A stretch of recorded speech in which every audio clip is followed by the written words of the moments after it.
छावा देखने के बाद हम सबको छत्रपति संभाजी महाराज की कहानी के बारे में तो पता लग चुका है, लेकिन फिल्म में उनके बेटे शाहू जी महाराज और उनकी पत्नी येसुबाई की लाइफ छत्रपति संभाजी महाराज के बाद कैसी रही, इसके बारे में कुछ नहीं बताया गया है। कितना दर्द तकलीफ उनको सहना पड़ा, ये मैं आज आप लोगों के साथ शेयर करूंगा। और किस तरह औरंगजेब ने ही अपने एम्पायर में इतने दुश्मन बना लिए थे कि उसे मौत भी चैन की नहीं आई, और उसकी मौत के तुरंत बाद से मुगल साम्राज्य बिखरने लगा।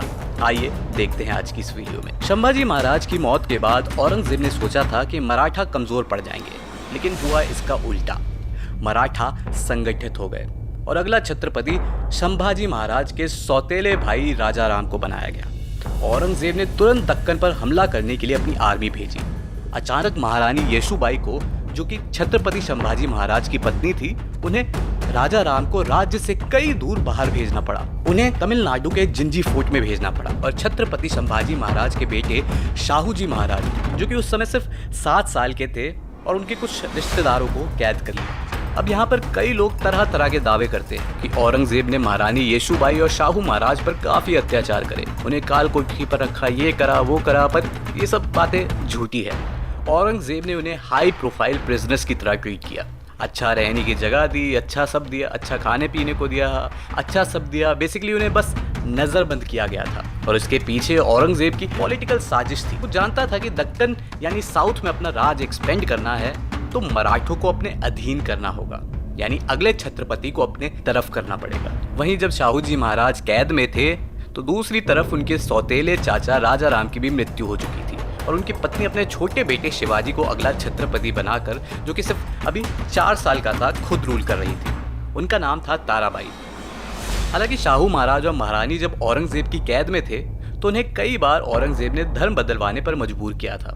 एक बार तो औरंगजेब ने फरमान ही दे डाला था कि अब तो शाहू को इस्लाम धर्म कबूल ही करना पड़ेगा, जिस सबको शाहू महाराज और महारानी येसुबाई काफी चिंतित हो गई थी कि अब तो जबरदस्ती धर्म बदला जाएगा।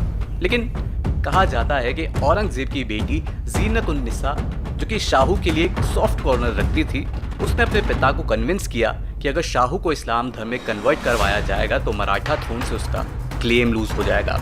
लेकिन औरंगजेब तो औरंगजेब था, उसने कहा अब तो फरमान निकल चुका है तो वापस नहीं होगा। इसीलिए प्रताप राव गुर्जर, जो कि शिवाजी महाराज की सेना के कमांडर थे, उनके 2 बेटों ने शाहू महाराज के बदले इस्लाम धर्म में बदलना चुना। फाइनली औरंगजेब की मौत के बाद तुरंत उसके बेटे आजम शाह ने शाहू जी महाराज को कैद से मुक्ति दे दी, ताकि मराठा कॉन्फ्लिक्ट बढ़ सके, क्योंकि मराठों पर तब ताराबाई रूल कर रही है और शाहू जी जाएंगे तो अपना क्लेम करेंगे। साथ ही शाहू जी के रिहा होने के बाद मराठा भी मुगलों के अधीन हो जाएंगे।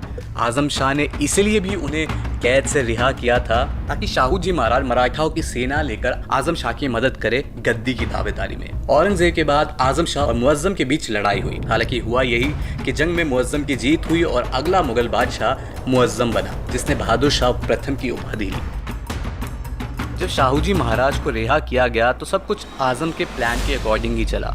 शाहू जी महाराज और ताराबाई की सेना में युद्ध हुआ।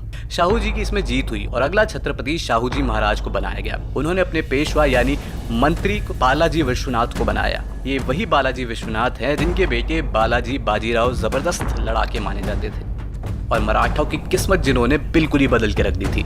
जी हाँ, बाजीराव मस्तानी मूवी देखी होगी आपने, मैं उन्हीं बाजीराव की बात कर रहा हूँ। हालांकि फिल्म में तो उनकी छवि को बिल्कुल बकवास दिखाया, एक आशिक की तरह दिखा दिया है। असल में बहुत बड़े लड़ाके थे वो। अब मैंने अपनी लास्ट वाली वीडियो में ये भी बताया था कि मराठा जंग में दिमाग का बहुत इस्तेमाल करते थे। अगर आपने ये वीडियो नहीं देखी है तो आप जाकर देख सकते हैं, लिंक डिस्क्रिप्शन में है। तो शाहू जी जब छत्रपति बने तो वो मुगलों के अंडर तो थे, लेकिन सिर्फ दिखावे के लिए। उनकी कंप्लीट लॉयल्टी मुगलों की तरफ कभी नहीं थी। वो जानते थे कि अभी मुगलों की बात मानने में ही फायदा है, क्योंकि अभी उनके पास इतनी पावर ही नहीं है कि मुगलों से लोहा ले सके। वही बात है ना, आज बचेंगे तो कल मारेंगे, ऐसा ही हिसाब था। साथ ही ऐसा भी कहा जाता है कि जब लोग का फरमान शाहू महाराज के पास आता था तो वो राज्य से 6 किलोमीटर पैदल चल कर जाते थे और मुगलों के फरमान को अपने सर पर रख कर लाते थे। साथ ही फरमान को गद्दी पर रखते थे और खुद नीचे बैठते थे, जिसके बाद फरमान को पढ़वाया जाता था। सोचिए क्या क्या सहन किया होगा शाहू जी ने। लेकिन हाँ, उनकी लॉयल्टी कभी भी मुगलों के लिए नहीं रही, और ये सब उन्हें इसलिए भी करना पड़ा था क्योंकि उनकी माँ येसुबाई अभी मुगलों के कैद में ही थी। 1707 में सिर्फ शाहू जी महाराज को रिहा किया गया था, लेकिन